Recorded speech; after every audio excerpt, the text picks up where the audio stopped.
First of all, let me say that I consider it an honor to be a part of the GSAC. That's the Georgia State African American Chamber of Commerce. I consider it to be an honor. I think every church, every black church, every black business, every black entity should be a part of it.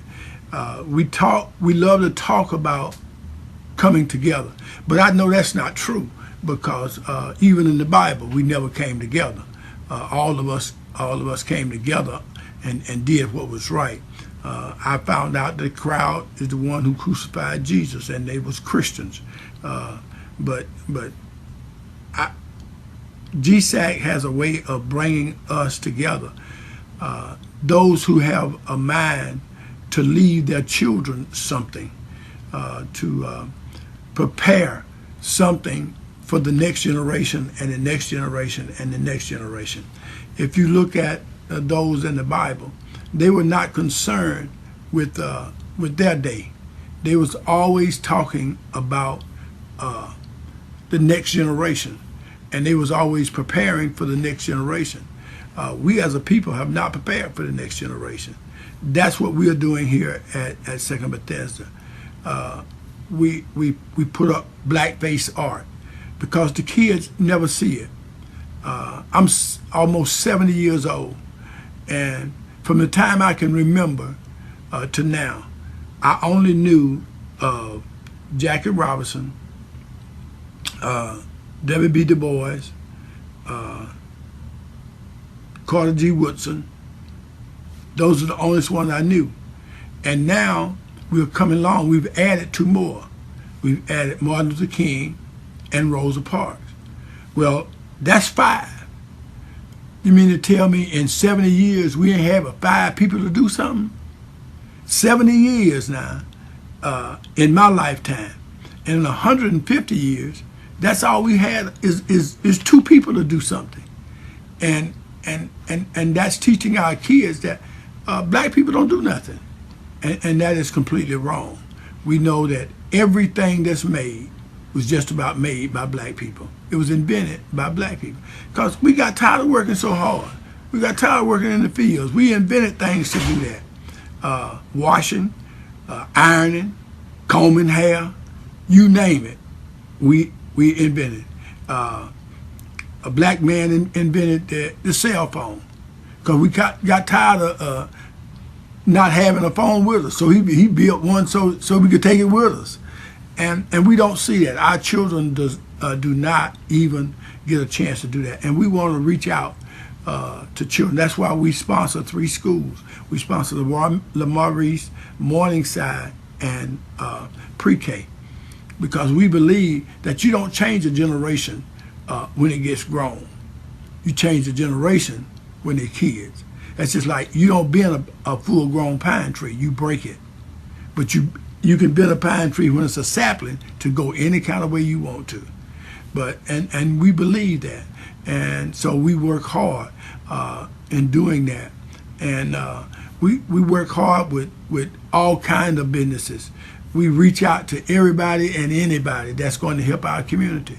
And if they want to help, we'll work with them. But I'm going to tell you, and this is the truth, if you don't want to, if I find out that you are just sitting and waiting like a buzzard to pick us clean, I'm going to do everything in my power to shut you down. And I mean really shut you down. But that's who we are. That's who we need to be. We need to be serious about this. It's about time for us to get serious.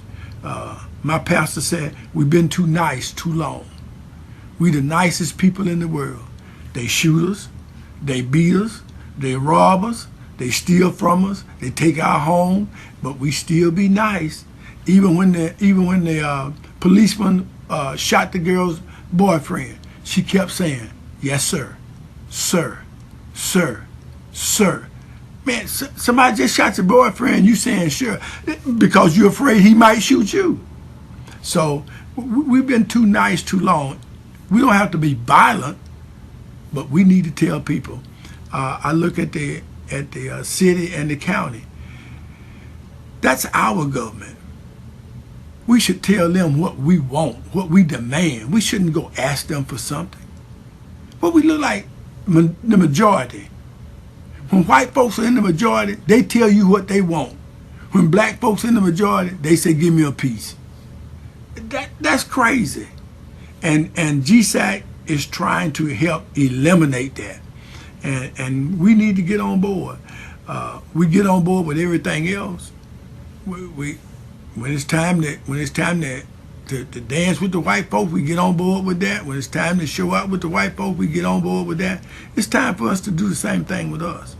At Second Bethesda, our education and fellowship hall, it's bigger than most of the halls around here, and nobody uses it. You know why? Because they don't want to come down here, and they said Negroes only come down there. Black people only go down there. They want to be up there with the white folks. And I let them know right off the bat, I have the biggest hall around here. And even some of the people who go to church here, they think like that. We built this building so that we would have a place to have family reunions, weddings, and things like that. They'll go rent someplace for $1,200 than to use their own. And I don't understand it. I'm trying to figure out. I'm thinking maybe God did what He did in Egypt and what He did in Saudi Arabia. You know, they were great countries when they began, but God just let it die, and He wouldn't let nobody put it back together. I'm thinking maybe God is doing that to us. But you know, we are indeed happy to be here, and we are grateful for GSAC for all they do. And my name is Rance Pettibone, Senior, pastor of Second Bethesda Missionary Baptist Church, 6411 Newton Road. We're going to celebrate 114 years in July the 16th.